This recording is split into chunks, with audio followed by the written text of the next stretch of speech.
Expressing obligation. Expressing obligation when it is necessary or obligatory to do something, you express obligation. Obligation in the present. 1. I have to finish my work before this evening. 2. I have got to learn English if I want to live in the USA.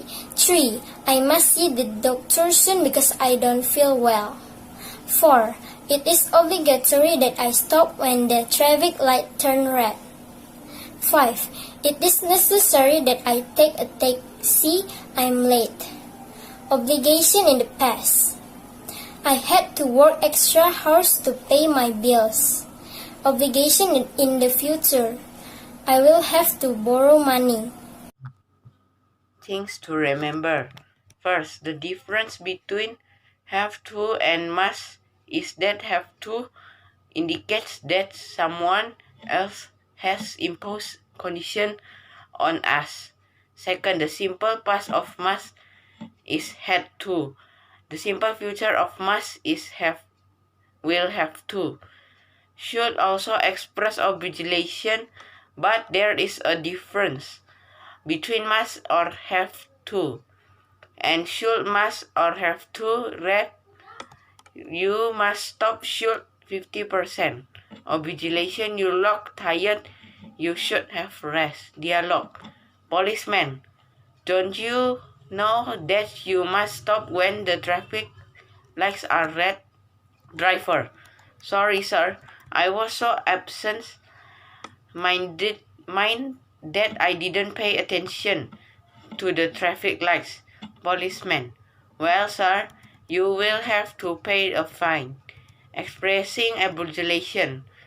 In the post I wrote about how ability is expressed using modal verbs and phrase. In this article, I will give an overview of obligation.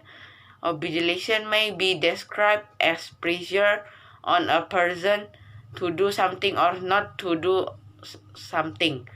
There are strong obligation such as rules and necessities, and weak obligation such as the advice obligation may be internal from the speaker's body or mind and external obligation such as regulation.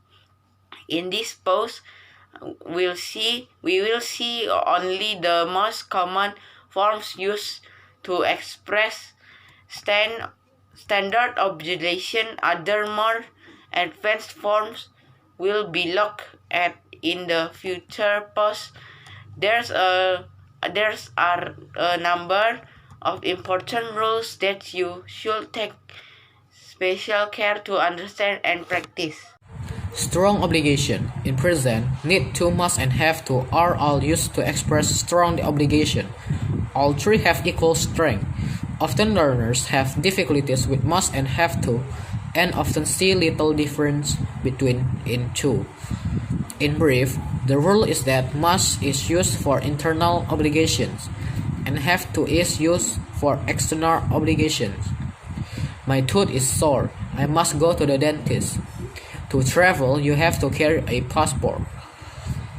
Although this is the guiding rule, there are so many exceptions to it that it is a weak rule. The rule should be applied. You should be prepared for plenty of examples that go against it. The negative forms of these verbs are also of interest. Compare these examples. You must not bring food into the class. You don't have to bring food into the class. The first prohibits bringing food into class. The second says that it is not necessary for you to bring food in, but you may. Learners should take special care with structures such as must have, done, and should have done. These forms will be looked at in a later post. Obligation. In present, weak obligation is often described in grammar books as the right or correct thing to do. Weak obligations may come from tradition, custom, or culture and may be seen as advice. Should and ought to are the most common verb used. There's no difference between the two. Often learners are unfamiliar with ought to, as this may be difficult to hear in conversation because it is contract. Our friend is unwell. We should visit him. It is a nice thing to do. You ought to prepare your bags the night before your flight. It is a good idea. Obligation in past. Obligation in past is much more simple. Use only need to or had to. Had to is most common. There is no difference in strength or internal or external in the past.